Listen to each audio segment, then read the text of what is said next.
John, correct me if I'm wrong, but that's a dead giveaway. Well, something in the foot, right? You know, it's funny you say that, Mike, because I was sitting next to Bob Groats, unfortunately, in the press box. I saw Greg Ward come on the field. Yeah. I saw Greg Ward come on the field, step, look back at the coach, and I said, Bob, Greg Ward's throwing this pass. If I could see it, I think Kyle Shanahan and his coaching staff probably could have seen it.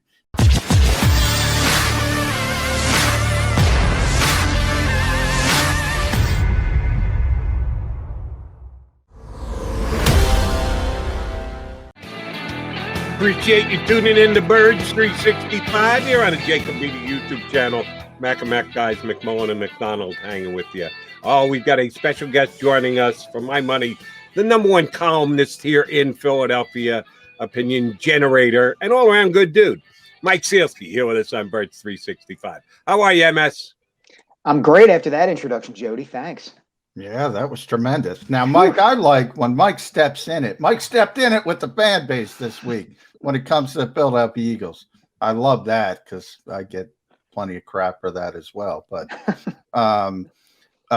Nick Sirianni's play calling, obviously, the Philly unspecial, whatever you want to call it. You get a 91-yard splash play that Quez Watkins, you can't finish. I called it pandering. You called it a little bit of arrogance, whatever you want to call it.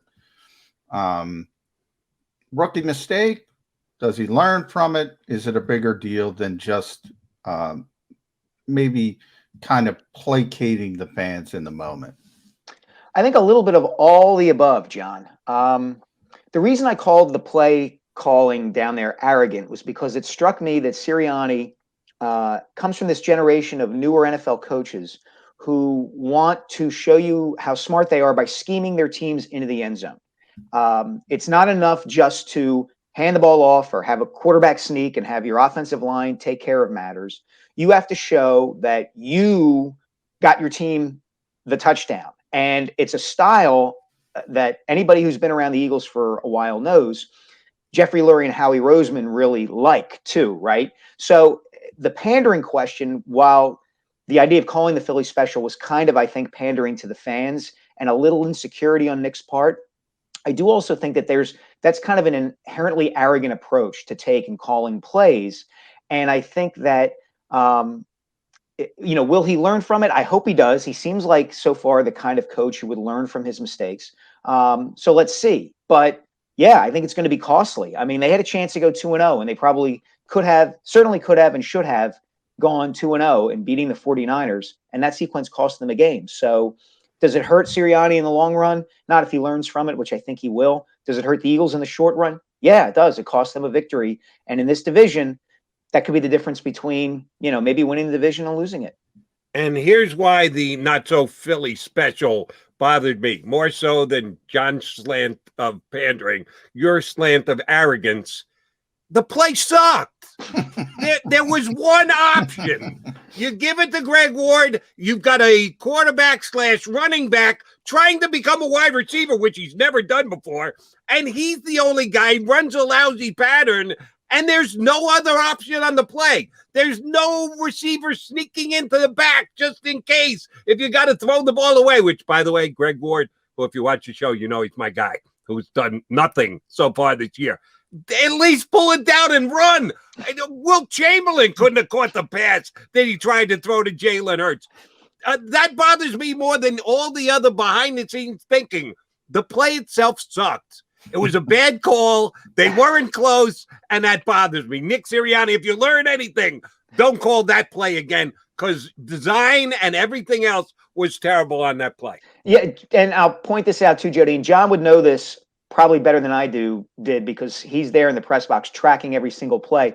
I think that was the first time Greg Ward was on the field in the game. Yeah. John, correct me if I'm wrong, but that's a dead giveaway. Well, something in the foot, right? It's funny you say that, Mike, because I was sitting next to Bob Groats, unfortunately, in the press box. I saw Greg Ward come on the field. I saw Greg Ward come on the field, step, look back at the coach, and I said, Bob, Greg Ward's throwing this pass. If I could see it, I think Kyle Shanahan and his coaching staff probably could have seen it. Yeah, and to the point, and to John's point and your point, Jody, about pandering, that was the one thing I wanted to say was if Sirianni was pandering to anybody, yeah, it might have been the fans, but it was probably more to Jeffrey Lurie and Howie Roseman in what he was trying to do at the goal line there. Jimmy Kempski at Philly Voice has pointed this out. I said something similar in my column. Just have Jalen Hurts, who is 6'1", 223 pounds, and squats 600 pounds, as we all know if you pay any attention to social media, have him sneak the ball 4 times. Sirianni's excuse after the game that, well, we were at the 1 yard line, and I don't like to sneak from the 1 yard line. I like it to get a little closer. If you gain half a yard on the first sneak, a quarter of a yard on the second sneak, and a quarter of a yard on the third sneak, guess what? You have a touchdown. So Nick, go simple sometimes. It's okay. You don't have to show everybody, including your bosses, how smart you are. Greg Ward, no. Let me go back to that again. Because again, he's my guy, and I'm a Greg Ward fan too. I think his story is incredible. I think he's a good dude, but 4th down, throwing the ball, not so much. Right. Yeah, I don't like it. I did check this, and John would have a better knowledge of it because, like he said, he was there. Maybe distracted by Bob Groats, but he was there just the same. Ward was on the field for 12 offensive snaps on Sunday. That was in the third quarter when they had the late second quarter, late second quarter, inadverted. Did he play 10 other snaps in the second half? Was that just to justify the fact that Greg Ward got into that game and that he had tipped his hand that it was going to be a not so special Philly special redux? Because he did actually use Greg Ward a lot in the second half. Up until that point, he had no snaps, and he ended up with 12 for the game. Yeah, I don't know. Look, we're spending a lot of time on Greg Ward here, which is, probably more. Like I said, good guy, great story. Yeah. Really helped the Eagles out at the end of 2019 as a slot receiver. But Greg Ward wasn't necessarily the difference in them winning or losing that game, and he's not going to be the difference if things go the way the Eagles hope they're going to go. He's not going to be the difference between them being 8-9 or 9-8 or 7-10 or 10-7, whatever they're going to be. So let's just for the record. Yeah, and just for Jody's clarification, they got behind, so they probably needed the extra receiver more in the second half when they were down by 2 scores. But Mike, let's talk about a guy who is important to this team in Jalen Hurts. I'm sure you've seen the pass charts that have been all over. Not throwing the football to the middle of the field. And we go all the way back, and I mentioned this earlier in the show. If you go back to Jeffrey Lurie firing Doug Peterson, he sort of gave this convoluted explanation of, well, Doug, we don't agree. This is a transition phase. He wants to win right now. Nick Sirianni's goal is to win right now. It's to beat Dallas on Monday night. The Eagles' long-term goal is a little bit counterintuitive to that, and they want to find out what they have in Jalen Hurts. As impressive as his numbers have been, and they're impressive, rushing yards, passer rating, hasn't turned the football over. Can we get a feel for what he really is if you're going to keep the shrink wrap on him for certain aspects of his job description? Not throwing the football over the middle of the field being the most notable. No, you're not. And I do think, John, I know you wrote about this at Philly Voice, that conflict that you're talking about, right? They've got to find out what they have in Hurts, but any coach is going to want to win week to week. So, if Sirianni feels like Hurts has to be limited in what he can do and what he's willing to allow him to do, there is that conflict there. I would argue this. I would say that these 2 games have been more revealing about Jalen Hurts than you might think. Look at those deep throws he made Sunday against the 49ers. The 2, what I would call a couple of kind of intermediate deep throws that he made along the sideline, the one to Jalen Reagor that should have been a touchdown if Reagor hadn't stepped out of bounds, and the one to Quez Watkins that went 91 yards were both beautiful throws. The ones where he went really deep to Devontae Smith, I don't know if you watched his technique when he was throwing those passes or the ball after he let those go. He threw the first deep ball to Devontae Smith like I would have thrown it if I were trying to get the ball to Devontae Smith. Watch his feet on that play. He literally puts his entire body into that throw. And guess what? It flutters at the end and it ends up underthrown. And the same thing happened in a couple other instances where he tried to hit Smith deep. And I think what we're seeing here is a little bit of Sirianni kind of tipping his hand into what he thinks Hurts can do, and Hurts also kind of revealing his limitations a little bit. Look, you're right. The numbers have been excellent, and there are certain things that Jalen Hurts has done really well. He's escaped the pocket well. He's thrown a couple of good passes on the move. I would argue he did miss Zach Ertz on that first, on first down and goal from the one. I thought Ertz flashed open a little bit, and Hurts threw it behind him. A better throw maybe gets you a touchdown there. But it seems to me that I'm not sure Sirianni yet feels he can call the entire offense, including some of those throws in the middle of the field, because he feels like there are certain limitations on Jalen Hurts as a quarterback. Now, we'll see how that plays out over the course of the season, but I think the 2 games have been a little revealing in that regard. Mike, you mentioned a guy I wanted to ask you about, Zach Ertz. At the end of last season, he had the very emotional sitting on the sidelines, saying goodbye to Lincoln Financial Field, and everyone thought he's done. He'll never play another game here. As a matter of fact, some media members had him traded once, twice, 3 times over the last 5-6 months, and it never actually happened. I wasn't pointing the finger. I was reacting to those reports. I think I wrote 2 or 3 columns like, well, if Zach Ertz gets traded, understand this about him, and then he just never got traded.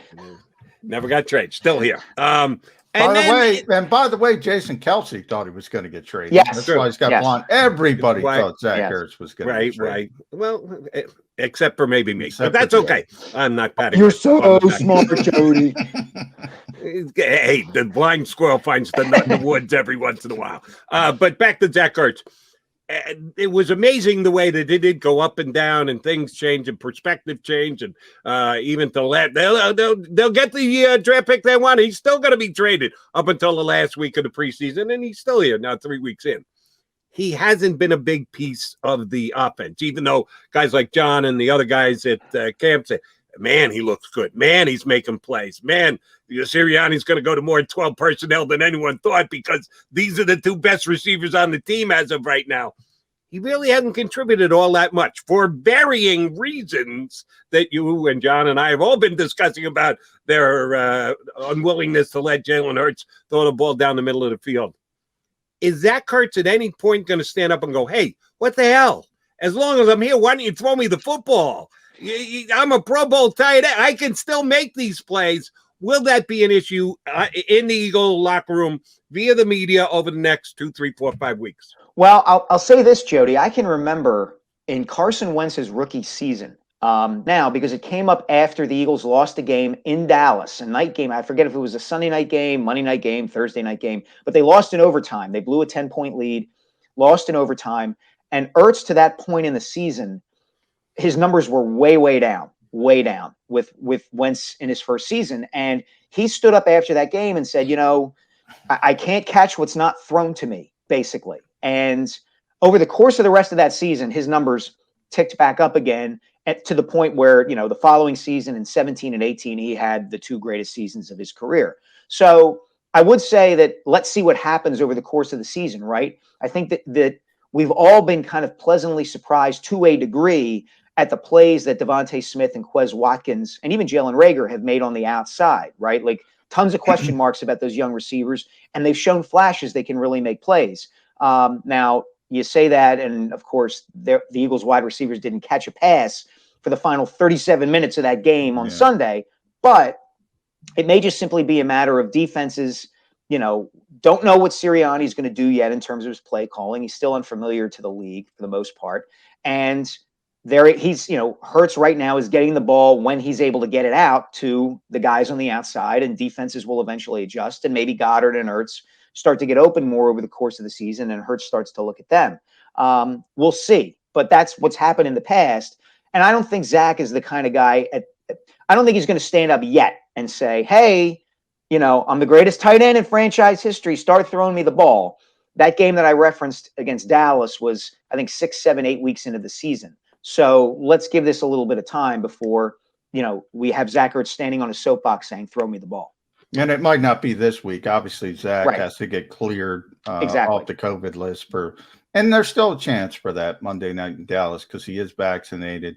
So he just needs to pass 2 tests 24 hours apart. So we'll see how that goes. But Mike, you mentioned the loss and the lost opportunities. It was a big loss. I think a lot of the players felt, Nick Sirianni certainly felt, we gave away a chance to go 2-0.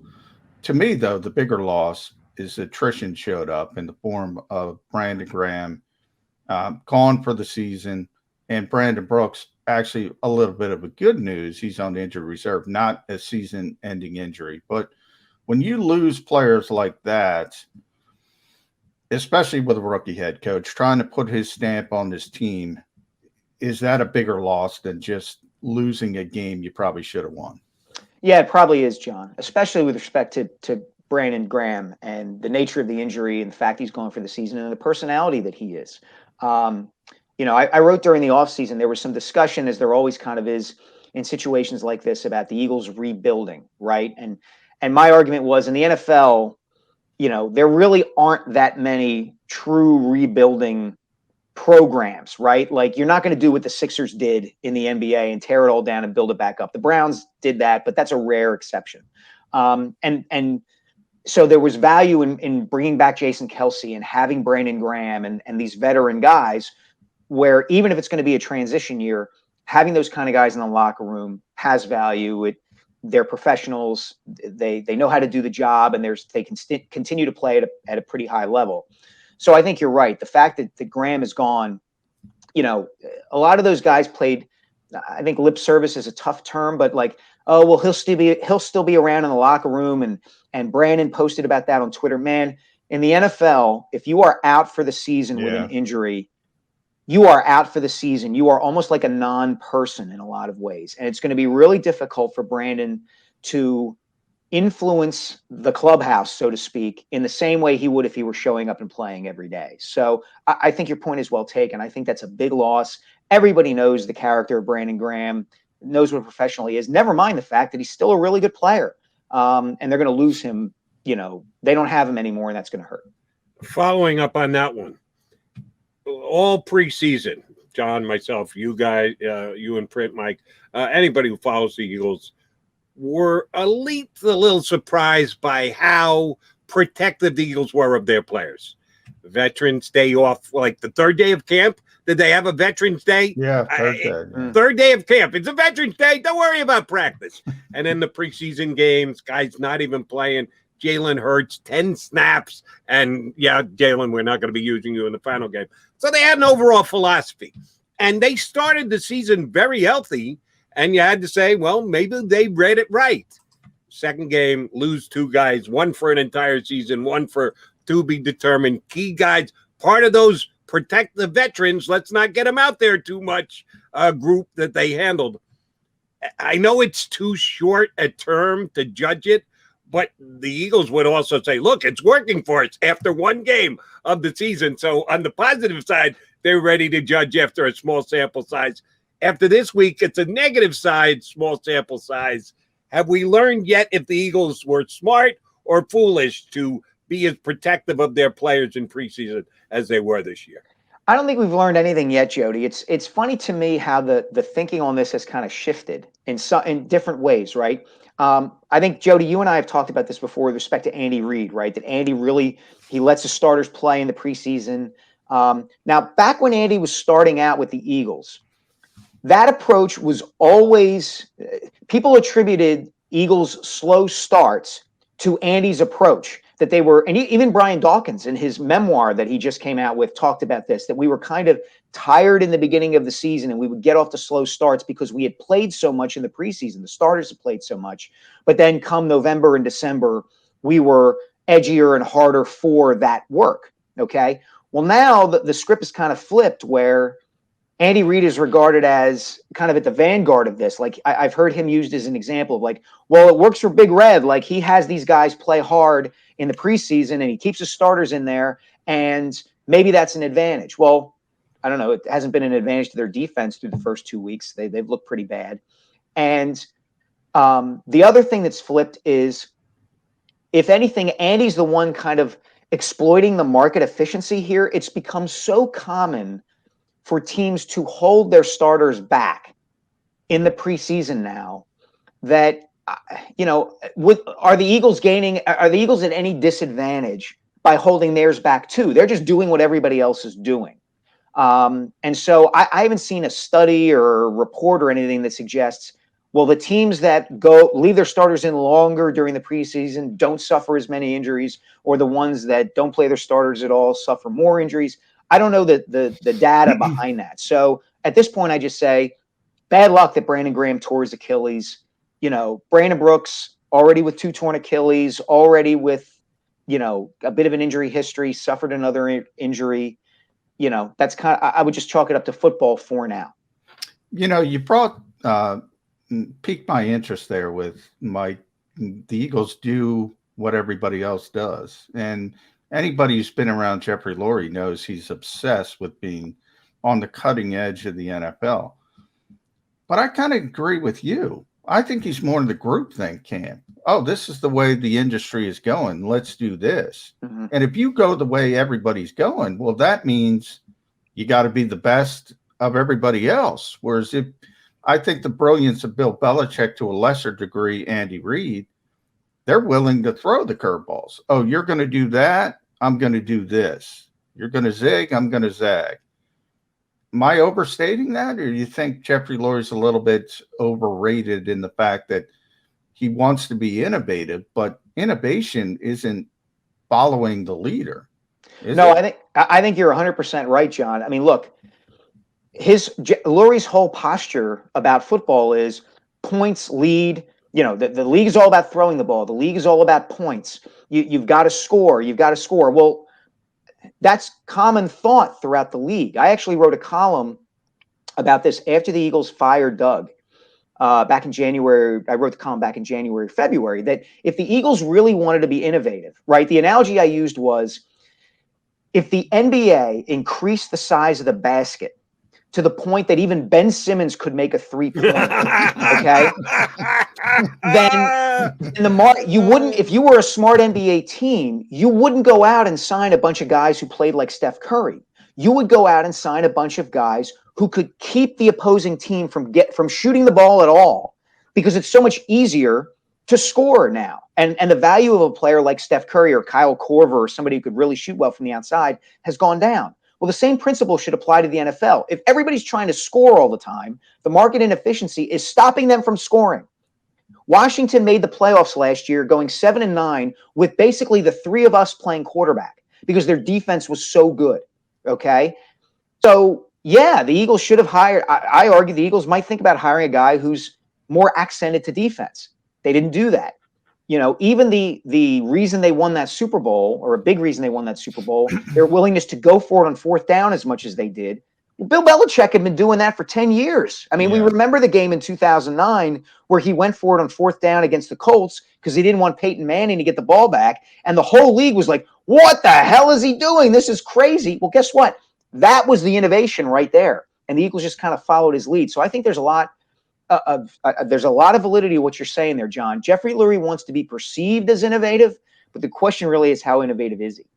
Mike, I got a little perturbed by Nick Sirianni and his press gathering on Monday. I'm a fan. I like Sirianni. I think they made a good hire, and it's still very much to be determined, but I didn't like some of his answers, and I do want to touch on one of them with you. Last night on my show on WIP, I got a call who called and said, what is Bryce Harper doing? He got thrown out on the base paths twice. And I had to say, yeah, you're right, but he's Bryce Harper. He's the reason why they're still in the pennant race. So, yeah, you're going to have to cut him some slack. We have Derek Barnett with the Eagles, which Nick Sirianni ticked me off when he said, hey, I don't know about Derek Barnett taking previous unnecessary roughness calls. I just got here. Yeah, that's your job to know what happened with one of your players previously before you got there. Derek Barnett isn't Bryce Harper. He was a first-round draft pick who the Eagles moved up to get, who they like to protect their first-round draft picks and but they made a statement this week by signing Josh Sweat to an extension and not Derek Barnett. What's Derek Barnett going to be rest of this year and going forward for the Philadelphia Eagles?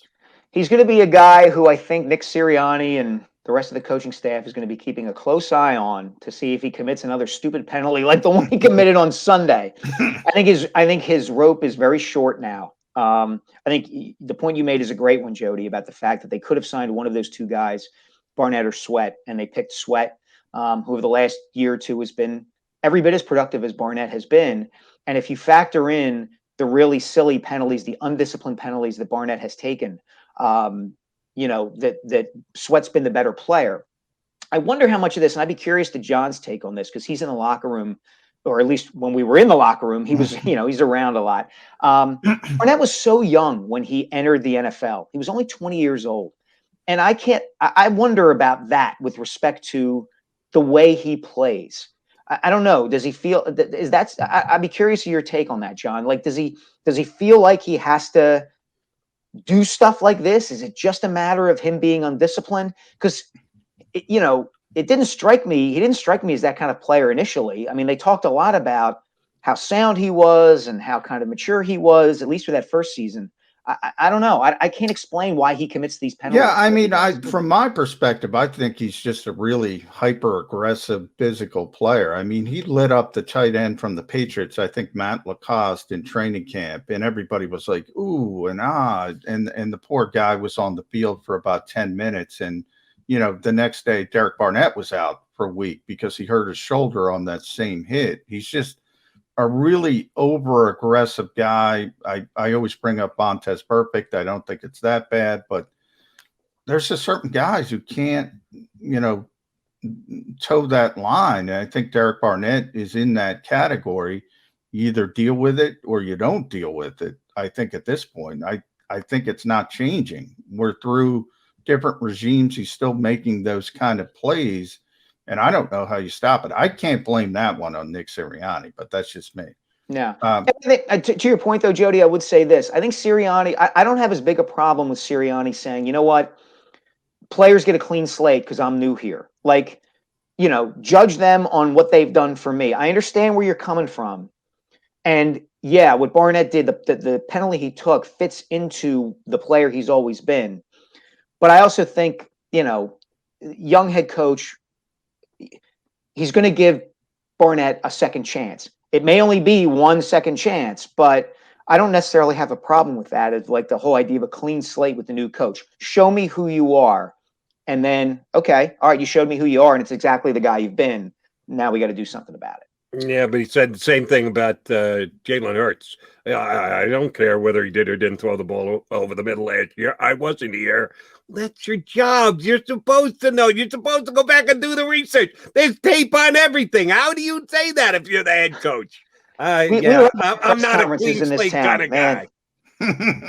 All right, last one from me, Mike, and read Mike Sielski. I'm going to call him the best columnist in Philadelphia. Thanks. And also, your book coming out January 11th, is that yes. Is that when it's coming out? Yes, it is. The Rise, Kobe Bryant, and the Pursuit of Immortality. Yeah, so shameless plug there. Not so shameless because it's a must read from Mike Sielski. I want to talk about this defense, Mike. Jonathan Gannon.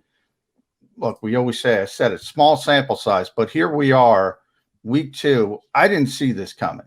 Eagles are 4th in total defense, 2nd in points per game allowed, 5th in third down defense, but they're not turning the football over. What have you seen from Jonathan Gannon? What do you like? What do you dislike? Is this defense overachieving in your mind? It certainly is for me.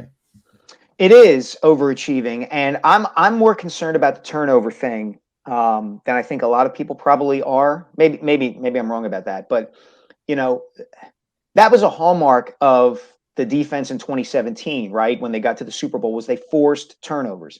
They did not force turnovers last season, and they're not giving up these giant chunk plays through 2 games, but The flip side of that is, I would argue, as much as I like Matt Ryan and think he's kind of underrated over the course of his career, in Matt Ryan at age 36 and Jimmy Garoppolo, they have not faced two of the more explosive quarterbacks and offenses in this league, right?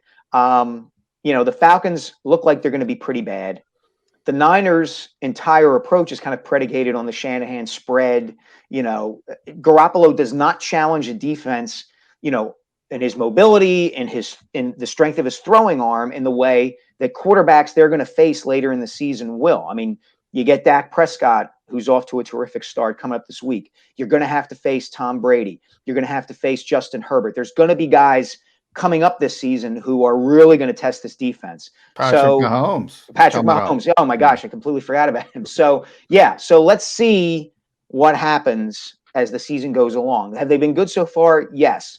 But you always have to look and see, okay, well, who are you going against? And the offenses that they've faced so far aren't exactly the ones that in this league are going to set the world on fire. By the way, Jimmy Garoppolo, the one thing he did well on Sunday, or maybe the one thing he did better than anything else, he did well sneaking the football, which the coach didn't pick up on that. Nick could have picked up on how that was working on that field that day. Actual quarterback sneaks. But again, we digress. One more shameless question / plug. The accompanying podcast for the book that's coming out in January, when does that begin to air? All right. So the podcast is going to be called I Am Kobe. And it's going to be through iHeartRadio and all their, connections and all of that, however you get your podcast. And it starts November 16th. It's a 10-part narrative podcast. I'm going to be narrating it. I went back and interviewed some of the people I talked to for the book. It's kind of a different glance on the story of Kobe's early life. It's not like an audio version of the book. It complements the book very well. The book goes deeper in some of the issues and events that we talk about in the podcast. But so really excited about that. November 16th, I Am Kobe. Looking forward to the podcast, even though you want to read the podcast, then you have to get the book. You got to get the book after you listen to the podcast. You got to get the book. Because it just goes, the book. No, it's a package deal. The podcast is free. So think of it as like you buy the book and you get the podcast free. There we go. Yeah. The Rise of KobeBook.com too. Yeah, that's correct. Rise of KobeBook.com. Mike Sielski, always a pleasure. Appreciate you coming on board. We'll be tapping you in again soon enough. Thanks, buddy. Thank you so much, guys. I enjoyed it. That is Mike Sielski, the lead columnist at the Inquirer and in town, as per both Jody McDonald and John McMullen. All right, coming back, the two aforementioned MacMen will put a bow on the show. A couple minutes left to get that much more into the Eagles and the Cowboys coming up next Monday night.